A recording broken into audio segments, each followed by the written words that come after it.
Hello everyone, my name is Lovey and I am the girl without gluten, and today we are going to be making crepes. It's not a super complicated recipe.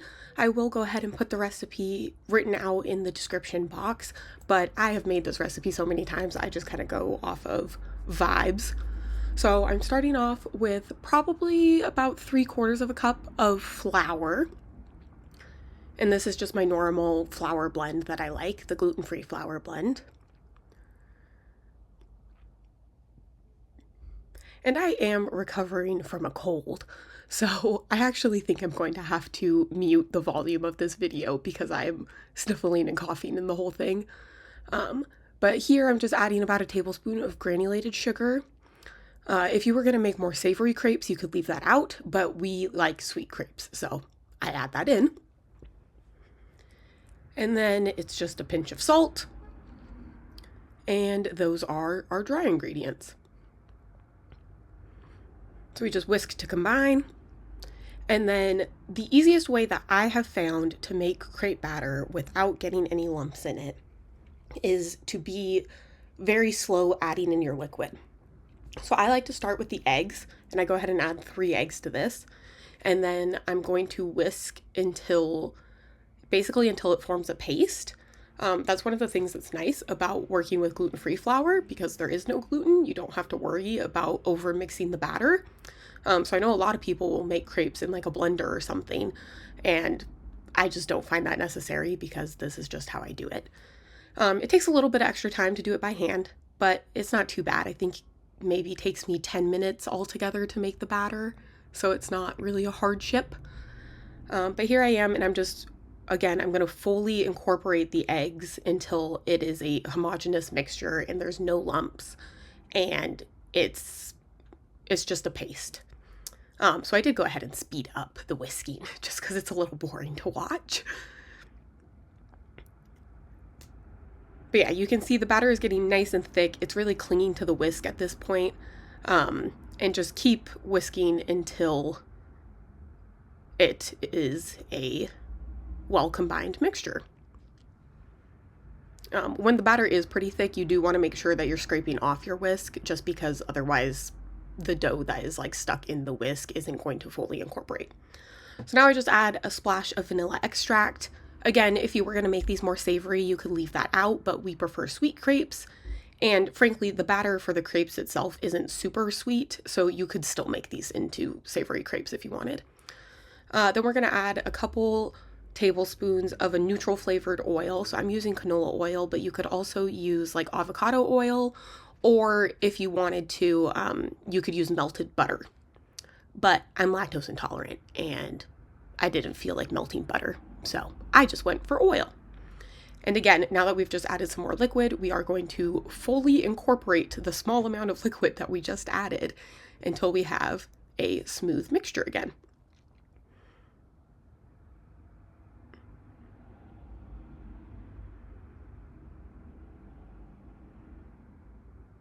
So now that everything is well combined, we're going to start adding our milk. And right now we're probably at like cake batter consistency. So it's very thick. And we are trying to get to like very thin pancake batter consistency. So I'm just adding fat-free milk or reduced fat milk, whatever it is. You could use whole milk, you could use whatever, but this is just what I like to use. And try not to make a big mess when you add your milk. So we are going to add the milk in very small increments, and then every time we add a little bit of liquid, we're going to whisk to combine until it's fully incorporated. So I think altogether we probably add, I would say close to 4 cups of milk, but I'm adding it in probably like 1/2 cup increments.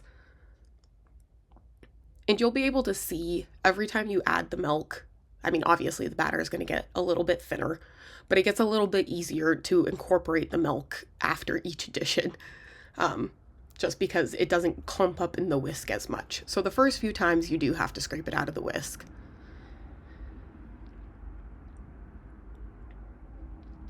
I really like these mini whisks. I'm pretty sure I got it at TJ Maxx, or Home Goods, I guess. But I like them because they fit in the silverware caddy of my dishwasher. And so they don't take up nearly as much space as like a full-size whisk. So yeah, there I am just adding another splash of milk, mixing it in. We're getting closer to like maybe like a thick pancake batter at this point, but we still have a long ways to go. And even though I did speed up the whisking, I mean, you guys can still see the clock. It doesn't take that long to whisk it in by hand. So I prefer to just get one bowl and one whisk dirty rather than getting out like my food processor or a blender. Well, I don't have a blender, so I just use my food processor as a blender. But that takes up a lot more space in the dishwasher, and so I just prefer to do it this way. And then when you start to whisk in the milk at first, start off whisking slowly so that way you don't slosh it out of the bowl and get it all over the counter. But yeah, you can really start to see the consistency changing and how easily it falls off of the whisk now. So I believe this is what you would call like the ribbon stage, because when it falls off of your whisk, it kind of leaves a little ribbon pattern in the batter. But again, we are going for very thin batter here making crepes. So we're going to keep whisking, keep incorporating milk in small amounts.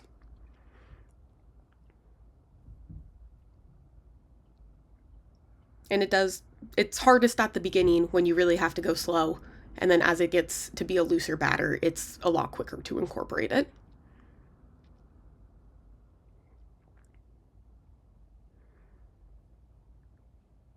Now, I've made this batter many times.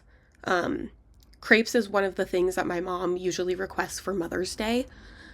So I often will make the batter the night before. And then the next day, you just add an extra little splash of milk and you can start making your crepes right away. In this day, I did not want to wait. And so I wanted to eat crepes for dinner this night.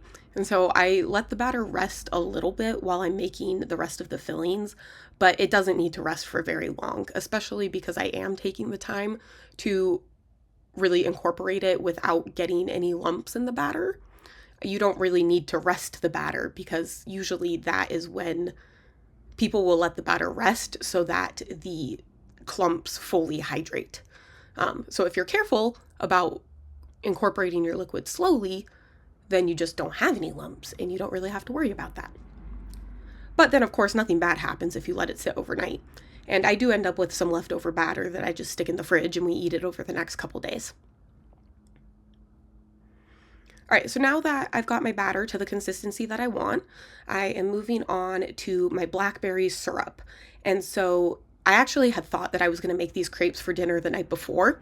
And so the day before, I had just put some blackberries, a few tablespoons of sugar, just granulated sugar, a splash of lemon juice, and a pinch of salt into that container. And I just let it sit overnight. Letting it sit overnight, I do think helped it be easier to sieve out the seeds because the berries had really macerated and released all their liquid. And then I just didn't want the blackberry seeds in it. So I did opt to do the extra step to strain out the seeds. And I think that was definitely worth it. It didn't take me very long, and it was a lot more pleasant to not have a bunch of blackberry seeds in it.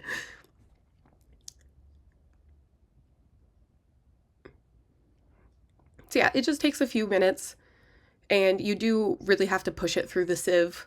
So you just use your spoon, and you just kind of stir it around, and eventually it'll come through.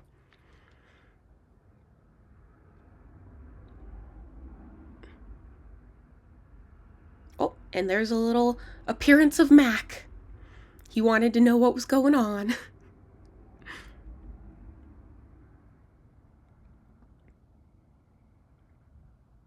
So I could have stopped with trying to get more of the blackberry syrup out. I could have just called it good, but I was just trying not to waste my blackberries, and so I was trying to get as much liquid out as I could. And then I opted to just let that sit off to the side and just let it naturally drip out while I worked on the rest of my stuff. So we are going to need powdered sugar for the next step, and I need to fill up my container. I really like these containers. I got them from Amazon. but they're just airtight Tupperwares. They're really nice. And the trick to doing this without making a mess is to get all of the paper or all of the powdered sugar away from the corner, cut it just a little bit so that the vacuum seal is broken, and then all of the powdered sugar will fall away from the top and you can open it up without getting a bunch of powdered sugar everywhere. And then I like to just put the Tupperware over the top instead of trying to pour it in, because that's when you'll get the big cloud of powdered sugar in your face. But yeah, I really like these Tupperwares because they're wide enough that I can fit like a full 1 cup measuring cup in, and I can scoop them in and level it off in the container. So I'll link those below as well. So what I'm going to be making next is basically just sweet cream cheese filling. And I did kind of make a mistake. I forgot that Gus doesn't like the cream cheese filling. I'm so used to making this for like my mom and my brother and sister, and they all really like the cream cheese filling, so I usually make a ton of it. But, so I go ahead and put that whole container of cream cheese in there. I probably could have done like a quarter of the container, and that would have been more than enough because I was the only person eating it. But then we just go ahead and get the hand mixer out. And I did pull this, the cream cheese out of the fridge when I started making the batter. So it's not like fully room temperature, but it's not cold either. And then I just do a pinch of salt, a splash of vanilla, and probably 1 to 2 tablespoons of powdered sugar. And I would say just go ahead and taste it. And, oh, I actually end up using vanilla bean paste. This is new to me. Vanilla bean paste is very strong. With vanilla extract, I would say it's almost impossible to overdo it. With the vanilla bean paste, you start off with a small amount, taste it, and adjust from there.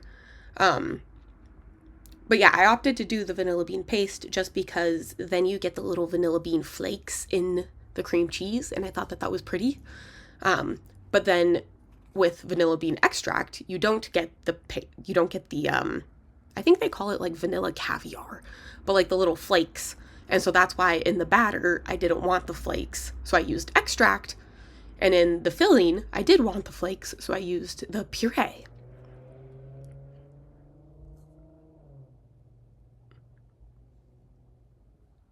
So yeah, and then just mixing this up. It's really simple. You don't have to whip it. Honestly, you don't even really need the mixer for this. It's just faster if you have the mixer. But had I been making an appropriate amount, I probably would have just done it in a cereal bowl. This is also around the time that I realized I forgot to turn my lights on. So I apologize that the lighting is not the best in this video, but in a second here, I do realize and turn the lights on. All right, so here you can kind of see the little flecks of vanilla bean I was talking about. And then Gus really likes whipped cream, and so I'm just going to make up some whipped cream for him. And I do like to use a tall, skinny container to make the whipped cream. If you're making a really small amount of whipped cream, which I mean, you can see I put maybe 2-3 tablespoons in there because it is just for Gus. It's nice if you can do it in a narrow but tall container so that way you don't splash whipped cream everywhere. And he did say at the end of this that this was the best whipped cream he ever had, and he was quite pleased with the vanilla bean paste. So I was really glad about that. But yeah, it's just heavy whipping cream, a scoop of powdered sugar, vanilla, and a tiny little pinch of salt just to balance out the sweetness. And then as a general rule of thumb, whipped cream will like roughly triple in volume when it's fully whipped. So when you're picking your container, just keep that in mind. And again, I'm just tasting all of these components as I go. And if they need a little more salt, if they need a little more sugar, I'm just adjusting. But I have made crepes many a time. And so I've gotten pretty good at eyeballing it. So now I am debating if I want to add a cornstarch slurry and thicken up my blackberry syrup. I think if I was feeling a little bit better on this day, I would have gone through that extra effort.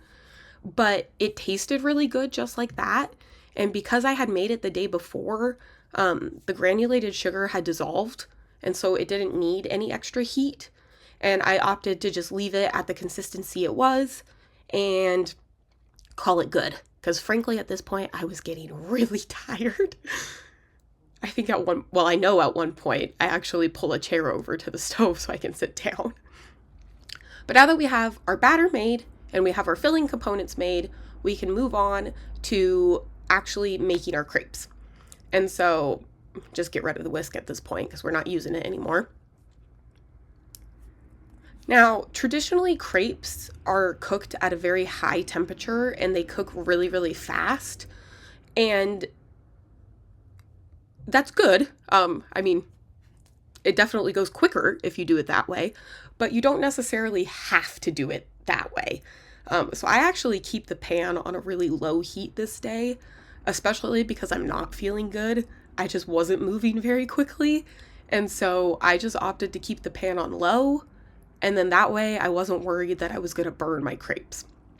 So especially with this first crepe I'm making, I probably should have waited for the pan to get a little bit hotter or turned it up a little bit. But I think crepes are kind of intimidating because if you watch a video of somebody making crepes, it seems like it has to go super quick and like you have to have your pan on really, really hot and you have 2 seconds to get it in there and get it out of the pan and you don't want to burn it. And it doesn't have to be like that. You can just keep it on low and it takes a little bit longer and that's really all it is. So I do recommend using a nonstick pan. I don't add any oil to the pan.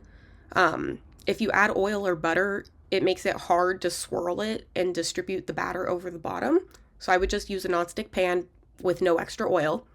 And then I do like to use a really flexible silicone spatula. This is actually not my preferred spatula because the one that I really like was in the dishwasher and I was not in the mood to hand wash it. But you want something with a really thin and flexible edge, and that will help when you release the edge of the crepe from the pan. Having something that can slide underneath the crepe really easily helps a lot. So as you can see with this crepe, as I'm going around and testing the edges, the batter is sticking to the spatula, which means it's not ready. You want the crepe to basically dry out.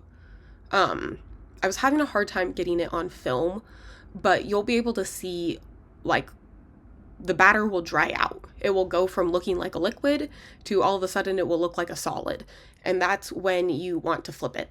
So this crepe, I got really impatient and it was not ready to be flipped, but I flipped it anyways. So it turned out quite ugly. But that's usually how the first crepe goes. And it's no big deal. It tastes good. It just becomes the chef's snack. And there I was just checking to see if it was browned on the other side before I took it out of the pan.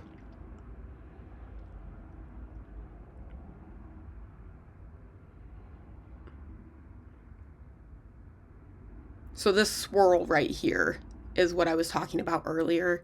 If you add oil to the pan, then it's really hard to swirl it. It starts moving around way too much. So it's definitely easier to evenly distribute if there's no oil or anything in the pan. And I tasted the crepe. It was really good. It's really a testament to how not good I was feeling that crepe didn't disappear in about 5 seconds. But the second crepe is going a little bit better. I'm just going around and loosening up the edges. And you can see how the batter is not sticking to the spatula this time. And that means it's much better. Or much closer to being ready to flip, I guess. But I still give it another minute. Oh, and there's Mr. Mac trying to steal a crepe. So when I'm picking up the pan and kind of shaking it, that's to see if it has released from the bottom of the pan. Once it's cooked, And I think it's really like the sugars are crystallizing, and that's what gives you kind of like the crust, like the golden brown crust. At that point, when the sugars have crystallized and they've set up, you'll be able to kind of shake the pan and it will slide around on its own. And that's how you know that it's done and it's ready to be flipped. And there I am just checking to see the browning on the other side. I'm usually a little bit better with my flipping, but it was a bit of an off day. And then these are Gus's crepes. So since he doesn't want the cream cheese filling in them, I just fold them into a little quarter triangle. And he just gets a big stack of crepes like that. So as I mentioned before, this is one of my mom's favorite recipes that she typically requests for Mother's Day brunch. Well, before I start talking about that, so you can see I got a little bit of a hole there. You just add a little extra batter, fill it in. It's fine. Nobody will notice. But yeah, as I was saying, it's one of her favorite meals. My mom also has celiac disease, so she also can't just go to a restaurant and get crepes. And so when I do that on Mother's Day, it's usually a pretty big production where I'm cooking for a lot more people. And that's when I will make everything the night before and have it ready to go in the fridge. I will usually get 2 pans going, and then you're able to hammer them out pretty quick. Another tip, if you're making them for like a large group of people, is to keep your plates warm. Since there is a bit of downtime, like I wasn't looking at the clock when I finished the first crepe, but let's say it takes me 10 minutes to make all of Gus's crepes. The first crepe still isn't going to be warm at that point. And usually I would put my plates in the oven, and then your plate is warm and it helps keep your food warm. So this is where I was trying to show that the top of the crepe has fully dried out. It's obviously not browned because it needs to be flipped over, but it's no longer like runny liquid.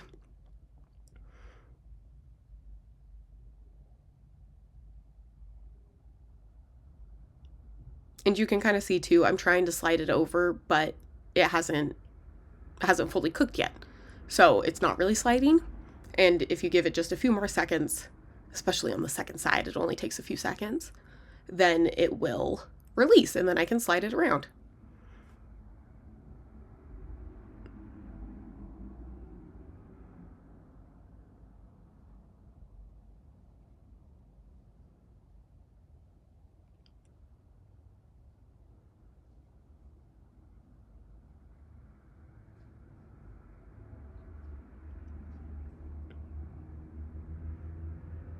I do try to always get the next crepe into the pan before I start fussing with the crepe that just came out of the pan. Again, because Gus doesn't have the cream cheese filling in it, there's not a whole lot of fussing that needs to happen. But just to kind of like minimize the downtime, I try to, and you don't want your pan just sitting there empty on the stove because, then it's not doing anything productive. So usually get the crepe in the pan, then I'll go add filling to the other crepe, whatever it needs to do, make it look pretty. And that's another reason I kind of like to do them on a slightly lower temperature, because I am usually cooking by myself. And especially on a day like Mother's Day, I like to make the plate pretty and then bring it over to my mom. I have also done these like kind of in more of like assembly line style, where I'll be the person making the crepes and then I say, here's your crepe, put whatever toppings you want on it. And that works really well too. But if I'm trying to make it pretty and I'm trying to make it more of like a service for my mom, then I like to do all the plating myself. And so there's kind of like that sweet spot of finding a good temperature where you have enough time to put your fillings in and stuff, but you're also not just wasting time by having it be super slow.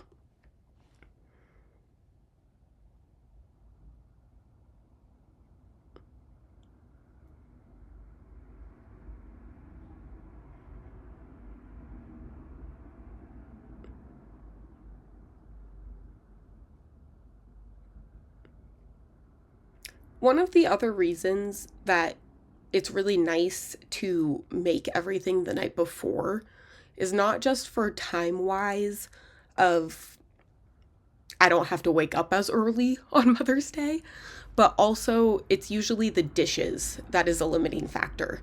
So when I'm making crepes, I usually have 2 to 3 mixing bowls and a bunch of beaters and stuff, and that takes up a lot of space in the dishwasher. And then if I'm serving my family, and we have 5 people in our family, and we have 5 plates that need to go in the dishwasher, then that's not quite enough space to get everything into one load.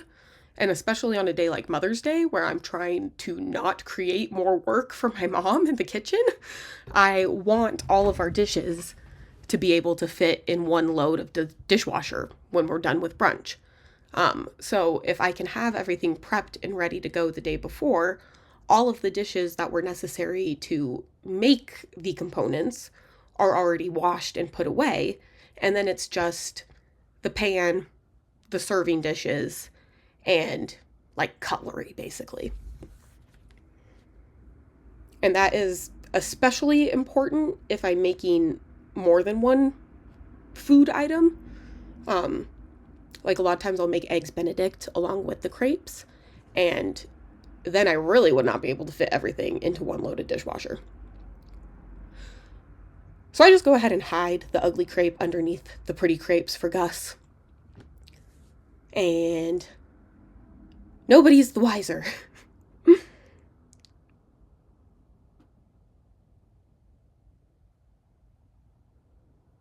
I'm a little off my game with the flips today. Usually I don't mess up that much.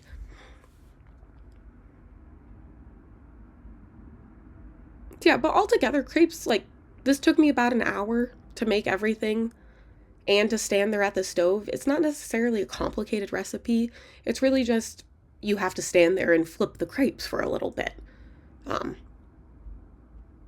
But it still comes together pretty dang quick.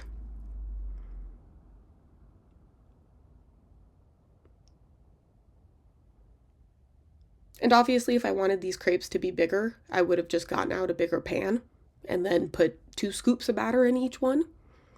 And then I could have had mega crepes. And if I wanted them smaller, I could have put half a scoop of batter in.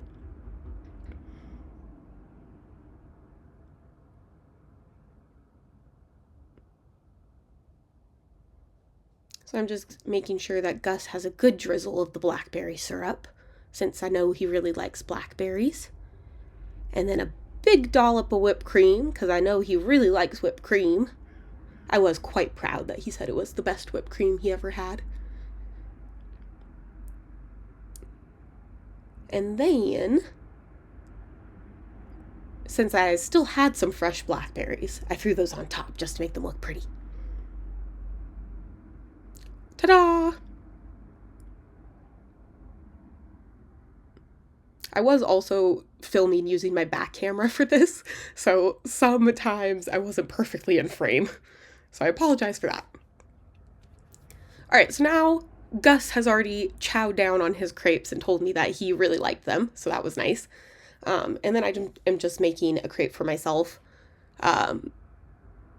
My stomach was not feeling super great, so I only end up having 1 crepe, which is why it's so funny that I made 8 ounces of cream cheese filling, because I think I only used like 2 spoonfuls of it. But I'll show you how I assemble it when there's cream cheese.